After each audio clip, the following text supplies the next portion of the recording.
भारत जल्द ही चीन को बड़ा झटका देने वाला है।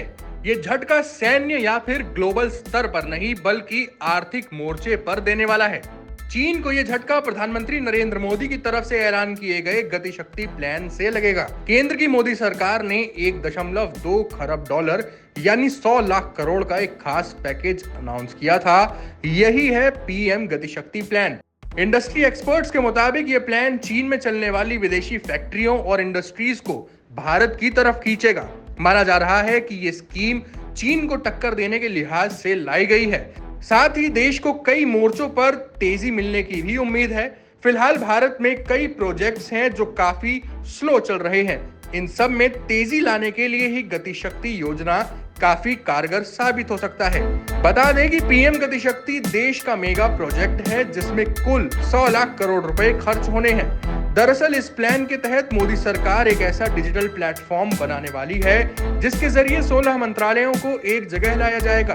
ये एक ऐसा पोर्टल होगा जहां कंपनियां और निवेशक एक साथ अपना काम कर सकेंगे। इसी पोर्टल पर प्रोजेक्ट का डिजाइन होगा, यहीं से अप्रूवल मिलेगा और यहीं खर्च या लागत की पूरी जानकारी मिल जाएगी। इससे निवेशक और कंपनियों को अलग अलग मंत्रालयों के दफ्तरों के चक्कर नहीं लगाने होंगे। उन्हें पोर्टल पर जाकर एक ही कोशिश में हर तरह का आवेदन करना होगा और वहीं से उन्हें अप्रूवल भी मिल जाएगा। आपको बताते हैं कि चीन को कैसे झटका लग सकता है। सरकार की तरफ से कहा जा रहा है कि पीएम गतिशक्ति से खर्च बचेगा और समय की बर्बादी भी कम होगी। वहीं दूसरी तरफ चीन में जो कंपनियां चल रही हैं वो भी भारत की तरफ आना चाह रहे हैं। इन विदेशी कंपनियों को भारत में मैन्युफैक्चरिंग की बहुत ज्यादा संभावनाएं भी नजर आ रही हैं। पीएम गतिशक्ति प्लान इस काम में विदेशी कंपनियों की पूरी मदद करेगा।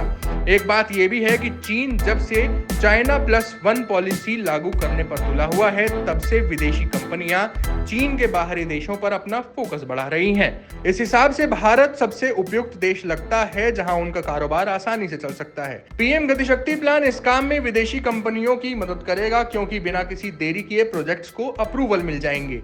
विदेशी कंपनियां भारत में आसानी से कारोबार शुरू कर सकेंगी और अपना सप्लाई चेन भी बढ़ा सकेंगी। इन कंपनियों को सबसे बड़ी सुविधा सस्ती लेबर के रूप में मिलेगी। भारत एशिया की तीसरी सबसे बड़ी इकोनॉमी है जहां सबसे सस्ता मैन पावर है। इसके साथ ही अंग्रेजी बोलने वाले वर्कर्स का सबसे बड़ा टैलेंट पूल है। इन दोनों दृष्टि से विदेशी कंपनियों को भारत में काम करने में सहूलियत होगी। चीन से मुकाबला करना है तो भारत को कंपनियों की लागत में भी प्रतिस्पर्धा लानी होगी। भारत को भी उसी रेट पर माल तैयार करना होगा जिस रेट पर चीन में होता है। इससे चीन को फायदा इसलिए होता है क्योंकि वहां की लेबर सबसे ज्यादा सस्ती है, श्रमिकों का खर्च सस्ता है। इसी कारण से चीन का तैयार प्रोडक्ट भी सस्ता पड़ता है। ऐसे में चीन के सामने ऐसा कोई भी देश नहीं टिकता जो महंगा सामान बनाता है। भारत में सस्ते श्रम की अपार संभावनाएं हैं जिस पर दुनिया भर की कंपनियों की निगाहें हैं।